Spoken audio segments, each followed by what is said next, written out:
할렐루야. 주님의 은혜가 오늘도 여러분 삶 가운데 가득하시기를 주의 이름으로 축원을 드립니다. 마태복음 25장까지 이제 예수 그리스도께서 공생의 3년 지나시고 마지막 부분이죠. 마지막 일주일 여정을 지금 우리가 대림절 기간 동안에 깊이 묵상을 좀 하고 있습니다. 오늘 22장 23절부터 32절까지 물론 그 앞서서 계속해서 예수님을 넘어뜨리려고 시험에 들게 하려고 말도 안 되는 질문들과 그런 권위 문제에 대해서 들고 나오고 있는 이제 유대 땅에 종교 지도자들이 찾아와서 예수님과 이제 대화를 시도를 합니다. 물론 이제 공격을 하려고 하는 목적이었죠. 뭐가 궁금하거나 정말 사모하는 마음이 있어서가 아니라 예수님을 시험하려고 와서 물어댑니다. 자, 바로 이 모든 종교 지도자들이 와서 예수님에게 시험하려고 하는 아주 이 사악한 의도로 덤비고 있는 이 때는 바로 이제 일주일 중에 화요일에 해당하는 겁니다. 25장까지가 그 일정 가운데 해당한다라고 볼 수 있습니다. 계속해서 와서 그런 논쟁거리들을 가지고서 예수님을 시험하려고 하죠. 오늘 와서는 뭘 이야기하느냐 하면 부활에 대해서 이야기를 합니다. 그런데 부활에 대해서 이야기를 하는데 부활이 없다 하는 사두개인이 와가지고 물어봐요. 그러니까 부활을 믿지 않는 자들이 와서 물어봅니다. 말하자면 이런 거죠. 담임 목사한테 와가지고 성경을 물어보는데 성경을 믿지 않는 자들이 와서 물어본다는 얘기인 거예요. 그러면 똑같은 거예요. 그러면 의도는 뻔하지요. 그 말씀을 믿지 않으면서 와가지고 물어봅니다. 뭘까요? 그건 이단들이에요. 그 말씀을 그렇게 믿지 않으면서 뭐 요거 아느냐는 둥, 이거는 어떻게 생각하냐 얘는 둥, 이렇게 이제 올무를 놔서 걸려들게 하려고 질문하는 거죠. 그러니까 선하지 않은 의도, 본질이 아닌 걸 가지고선 문제를 가지고 삼으려고 하는 그런 아주 속이 훤히 들여다 보이는 그런 짓들을 하고 있습니다. 자, 오늘 23절부터 33절까지의 말씀은 부활의 논쟁이지만 예수님이 아주 클리어하게 부활과 하나님의 능력에 대해서 아주 명확하게 설명을 해 주십니다. 그래서 사두개인들은 믿지도 않을 바지만 진들이 믿지도 않으면서 질문하는 그 질문에 대해서 정확하게 믿을 수밖에 없도록 정리를 끝내버리십니다. 오늘 질문을 들고 나온 내용이 뭐냐 하면 어떤 사람한테 자식이 없이 죽게 되고 자식이 없는 상태에서 아내는 남아있게 되는 것이고, 그리고 형제가 7형제가 있대요. 저한테 동생들까지 쭉 하면. 그래서 그 자식이 없이 죽은 형제들의 대를 이어서 또 다른 자식이 나와야 되는데 지금 그게 안 되고 있다는 얘기죠. 그래서 형이 죽으니 그 동생이 형수를 아내로 맞이하게 돼서 이게 7째까지 갔다는 거예요, 결국은. 그래 이제 물론 그게 좀 궁금할 수는 있을 것 같아요.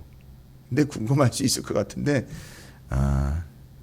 예수님이 이 질문을 받고는 참 터무니없다, 참 답답하다, 이제 답답하다가 아니라 이런 바보 멍청이 같은 놈을 봤나 뭐 이랬을 것도 같기도 해요. 근데 예수님이 이제 정확한 대답을 하십니다. 그리고 우리도 정확하게 정리를 해야 됩니다. 이걸 지금 계대결혼이라고 그러거든요. 계대결혼. 또 이렇게 하는 이유가 뭐냐 하면 아시잖아요. 그 자식이 없이 죽었다라는 이야기는 우리가 구약 성경을 정확하게 잘 이해를 하고 있으면 이건 반드시 필요한 거예요. 뭐가요? 계대결혼법이 필요한 겁니다. 그러니까 형사취수라 그러죠. 형이 죽으면 형수를 아내로 맞이해야 돼요. 이건 죄송합니다만 이것도 윤리적이고 도덕적인 이야기를 하면 안 돼요. 이거는 형수가 불쌍해서 취하는 게 아닙니다. 아시잖아요. 우리 지금 룻기 들어갈 거거든요. 그거랑 연결해 보자고요. 룻과 그렇죠. 보아스와 룻과의 관계에서 분명히 나옵니다. 이 나오미와 룻을 챙겨야 하는 유대인의 법 중에 기업 물을 자라라는 분명한 제도가 있어요. 그래서 남편이 다 죽어버렸잖아요. 나오미도 그렇고 룻도 그렇고, 소위 말하면 남자들은 다 죽어버렸고 여자들만 남아있게 됐습니다. 그럼에도 불구하고 요 가문이 멸문지화를 당하지 아니하도록 기업 물을 자를 통해서 이 가문의 대를 이어갈 수 있도록 해주는 법이 요 계대 결혼법과 연결돼서 기업 물을 자라는 것과 함께 연결이 됩니다. 그러면 우리 좀 명확하게 하자고요. 좀 전에도 제가 말씀을 드렸지만 7 형제가 있었는데 형이부터 차례로 죽어갔습니다. 이 여자는요 계속해서 그 형사취소, 그 계대결혼법에 의하면 계속 형제들과 결혼관계를 가져야 되는 거죠. 아니 이 여자는 도대체 뭔 죄입니까? 한 가문의 7 형제의 아내가 되어버린다는 얘기거든요. 이 상상 자체가, 이게 발상 자체가 아주 사악한 발상이기도 하고 말도 안 되는 발상이에요. 그래서 이런 일이 있었는지 모르겠는데 질문을 한다는 그 질문 자체가 벌써 의도 자체가 틀린 거죠. 우리가 알 수 있어요. 본질적으로 질문 딱 들어보면 이게 정말 궁금해서 물어보는 건지 아니면 다른 의도가 있는 건지 알 수 있어요. 그러니까 예수님이 대답을 합니다. 야, 왜 그런 결혼을 하는 거냐 그러면 왜 그런 법을 만들었을까? 여러분이 대답을 한번 해보십시오. 우리가 구약 성경의 모세 오경만 잘 이해를 해도 이거는요 답이 나와요. 왜 그렇게 결혼을 하게 내버려 뒀느냐? 아니 내버려 둔 게 아니라 아예 법으로 만들었어요. 형 죽으면 그 동생이 형수를 아내로 취해라. 자식 새끼가 없이 죽으면 그 아내로 형수를 취해라. 해야 된다 이거예요. 이유가 뭡니까? 씨를 이어가야 돼요. 근데 아시다시피 아브라함에게 씨가 없었어요. 이삭이 태어나지 않았습니다. 이건 무슨 문제가 발생이 되느냐 하면 노후 대책이 없다라는 개념이 아니에요. 오늘날처럼. 자식이 없으니까 노후에 비참하게 죽는다 이 개념이 아니라고요. 왜 그렇게 자식이 없이 죽는 거에 대해서 재앙이라고 생각을 했냐면 봉양해 줄 자식이 없는 게 노인의 외로움이 되기 때문이 아닙니다. 바로 그 자식을 통하여 하나님의 약속이 이루어지기 때문에 중요한 거예요. 그래서 7 형제가 됐든 10 형제가 됐든 반드시 형이 죽으면 형수를 아내로 취해서 씨를 이어줘야 되는 거죠. 이 씨는 뭐의 통로냐 하면 단순히 대를 이으려고 하는 게 아니라 약속이 이어가도록 해주기 위한, 그래서 아브라함의 하나님, 이삭의 하나님, 야곱의 하나님, 그 대를 이어서 하나님의 약속이 타고 흘러가도록 해주기 위한 통로의 역할로 요 계대 결혼법이 허락이 됐다는 거예요.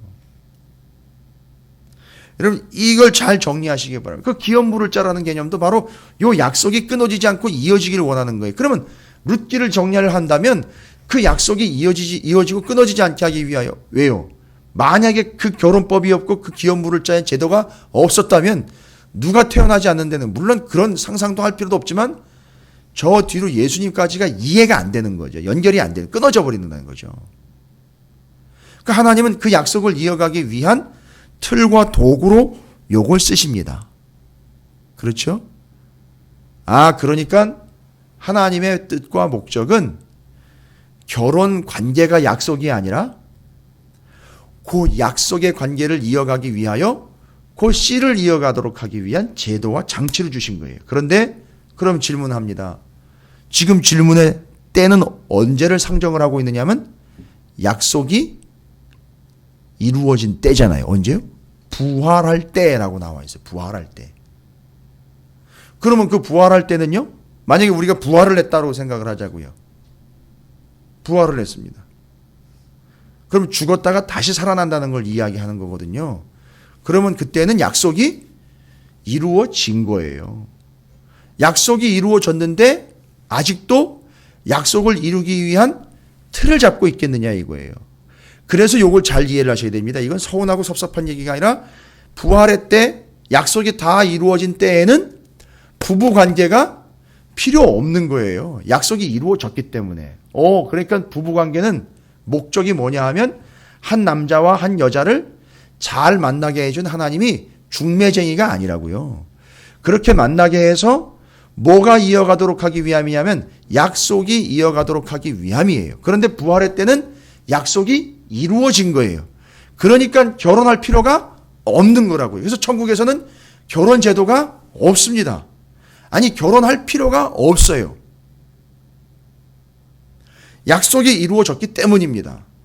그리고 그 결혼제도나 계대결혼법이나 기업물을자 이 개념은 약속을 이어가기 위한 시스템이기 때문에 약속이 이루어졌으면 요건 이제는 효과가 다한 제도입니다. 그러니까 이건 필요가 없는 거예요. 그러니까 부활의 때를 이야기하면서 이게 누구의 아내가 되는 겁니까? 라고 계속 따지고 묻는다는 건 부활도 이해를 못할 뿐만 아니라 이 제도가 왜 필요한 건지도 이해를 못하는 거지. 그래서 예수님이 뭐라 그래요? 너희가 뭐도 모르고 성경도 모르고 또 뭐는 안 믿어요? 하나님의 능력은 믿지도 않고 이렇게 얘기를 하는 거예요. 그러니까 한마디로 얘기하면 죄송합니다. 아침부터 야, 이 무식한 놈아. 야, 이 개념 없는 자식아. 이런 얘기인 거예요. 넌 지금 네 스스로가 모순에 빠져 있다 이거예요. 부활을 믿지 않는다는 얘기는요. 예, 이제 이 사두개인들이 스스로 올무에 걸렸다라는 걸 제가 이 사두개인들은요. 부활을 믿지 않는다는 얘기는요. 뭘 믿지 않는다는 거죠? 약속을 믿지 않는다는 거예요. 그러니까 이 인간들은 이 사두개파들은요. 이 땅에서 뭔가 승부를 봐야 돼요. 그러니까 약속을 믿지 않기 때문에 뭐 부활이니 뭐 죽었다가 다시 살아나는 개념이 뭐 이런 거 개념 없는 거예요. 그러니까 여기서 승부를 봐야 돼요. 그러니까 뭔 짓을 하느냐 하면 아시잖아요. 사두개인들이요.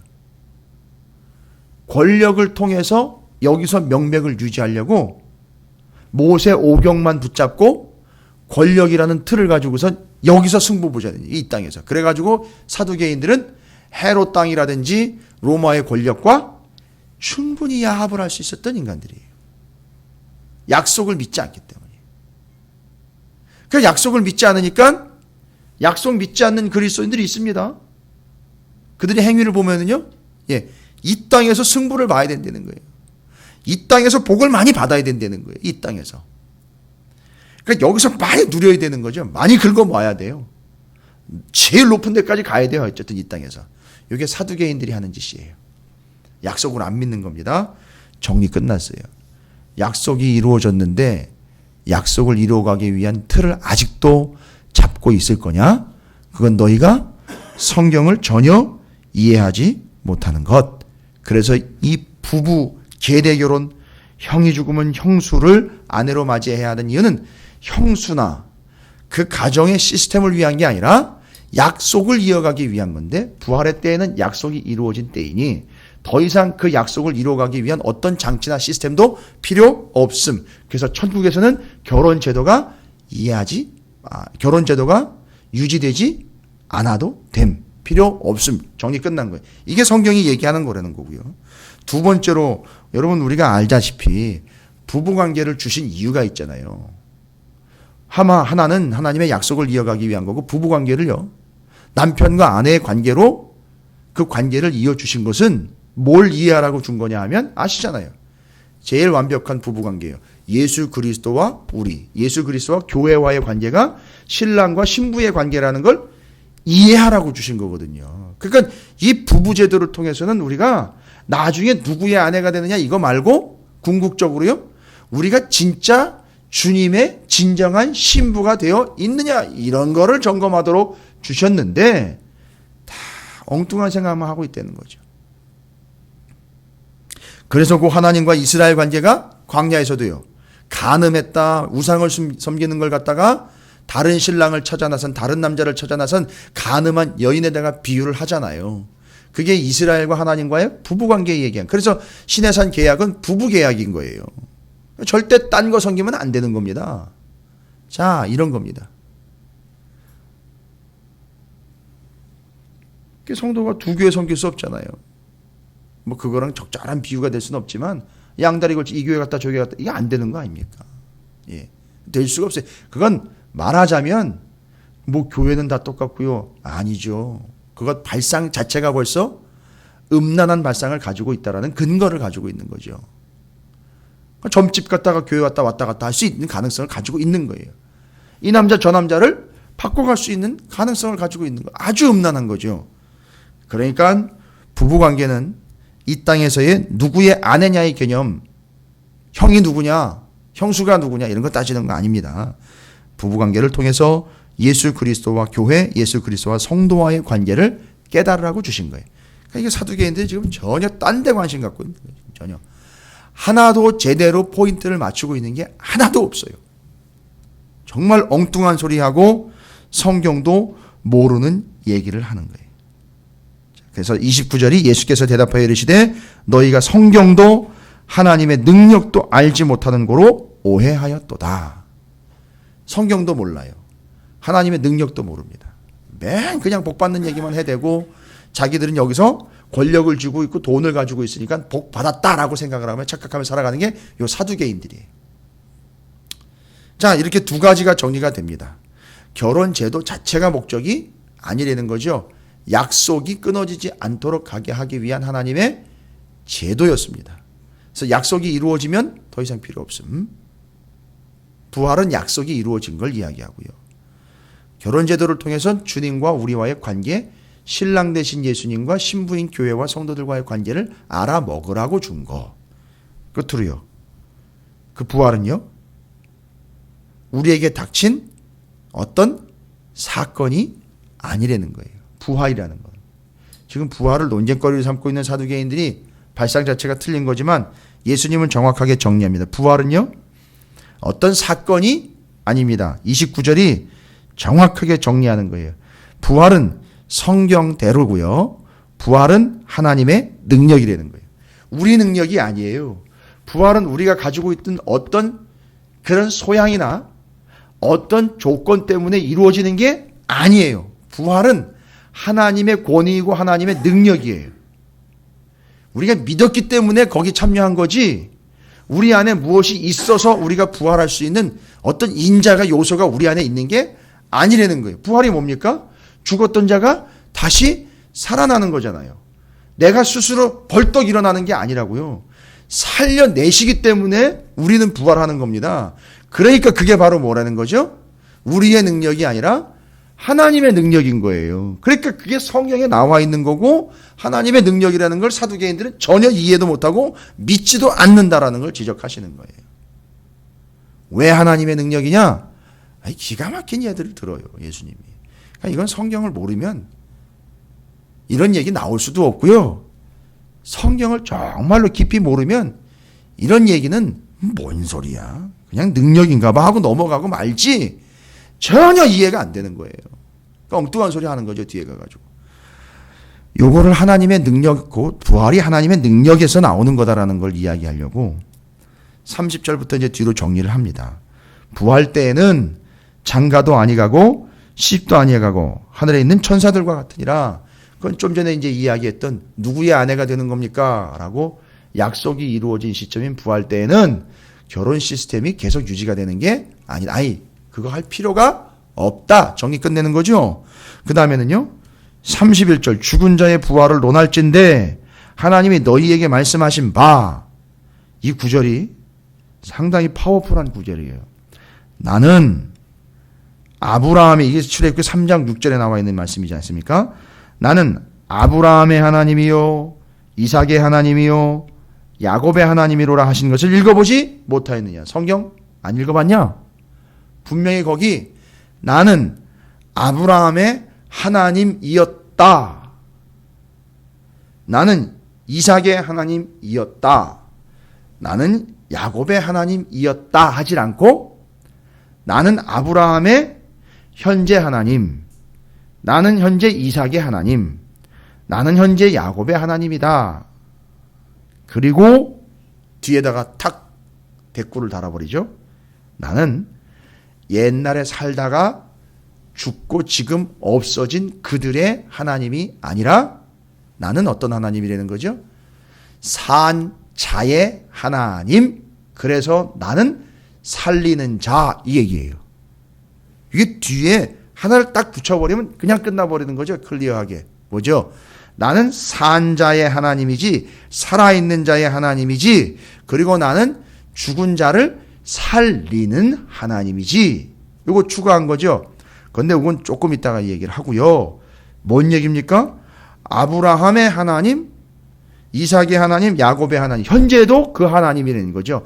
현재도 아브라함의 하나님, 현재도 이삭의 하나님, 현재도 야곱의 하나님. 그런데 하나님의 특징이 뭐죠? 죽은 자의 하나님이 아니라 산 자의 하나님이라는 거예요. 그러면 아브라함, 이삭, 야곱이 현재 살아있다는 거예요. 근데 우리 눈으로는요. 우리 눈으로 목격 못했지만 그 당시 아브라함이나 이삭과 야곱과 같은 시대를 살았던 사람들은 아브라함, 이삭, 야곱의 죽음을 목격했잖아요. 야곱 직접 죽은 거 알고 헤브론에 갔다가 묻고 왔잖아요. 장사까지 했잖아요. 그 사람들 그 당시에 야곱의 죽은 시체를 봤다고요. 우리는 죽은 줄 알고 있었는데 하나님은 현재 뭐라 그래요? 현재 야곱이 살아 있다는 거예요. 그 뭔 얘기야? 저 수군수군 될 수 있겠죠? 아니죠. 수군수군 될 필요가 없죠. 그때 니들 눈으로는 죽었는데 지금 현재 야곱이 살아 있다는 거죠. 그거는 뭐예요? 누가 살렸다는 얘기죠? 하나님이 살렸다는 얘기예요. 그래서 하나님은 살아있는 자의 하나님이고 그 야곱, 아브라함, 이삭을 내가 살렸다는 거예요. 그럼 죽은 거 목격했죠. 지금 살아있다는 얘기는요. 뭔 얘기입니까? 부활했다는 얘기죠. 우리 눈으로 목격이 안 되지만 그래서 내가 부활의 하나님이라는 거예요. 내가 살린다는 거예요. 내가 살리는 게 바로 내 능력이라는 거예요. 이거 정리 끝난 거예요. 다. 그러니까 이걸 성경을 모르면 전혀 모르는 거죠. 믿지 않으면 안 되는 일이죠. 그리고 하나님의 능력이 우리를 부활시킨다라는 거죠. 우리의 어떤 요건 때문이 아니라 우리의 어떤 조건 때문이 아니라 하나님의 능력으로 부활을 시키신다. 다 끝난 거예요. 그러니까 사두개인들이 할 말이 없어진 거예요. 그냥 완전히 눌러버리신 겁니다. 정리 끝냈습니다. 여러분 우리가 이 이야기를 통해서 뭘 정리를 해야 되느냐? 예, 하나님의 약속을 믿는 자들이 하나님이 그 약속으로 부활을 시킨다라는 걸 믿으면 되는 거예요. 그 외에 다른 건 다 필요 없어요. 그 부활의 때는 약속이 이루어지는 때고 부활의 때는 우리가 스스로 일어난 때가 아니라 하나님이 살리시는 때. 그래서 능력의 하나님이고 성경대로 그렇게 하실 하나님이라는 것을 정리하는 겁니다. 이건 논쟁거리가 아니죠. 예, 사두개인들에게 정확하게 예수님께서 정리 끝내셨습니다. 우리가 믿는 하나님이 바로 이런 하나님이라는 사실입니다. 약속. 그러니까 우리는 반드시 그 약속을 믿어야 됩니다. 무슨 일이 있어도 그 약속이 끊겨져서는 안 되는 거죠. 이 약속이요. 그 약속을 그래서 구약과 신약으로 만들어냈다는 거죠. 이 약속을 끝까지 믿는 자들이 하나님의 능력에 의하여 부활할 것이고 그 약속이 이루어진다라는 걸 여러분이 오늘 말씀을 통해서 확인하시고 그 믿음을 갖게 되시기를 주님의 이름으로 축복합니다. 예, 약속은 반드시 이루어집니다. 그래서 여러분 그 약속을 믿으셔야 돼요. 사두개인들과 대조되게 그 약속을 믿는 삶이 되시기를 다시 한번 주님의 이름으로 축복합니다.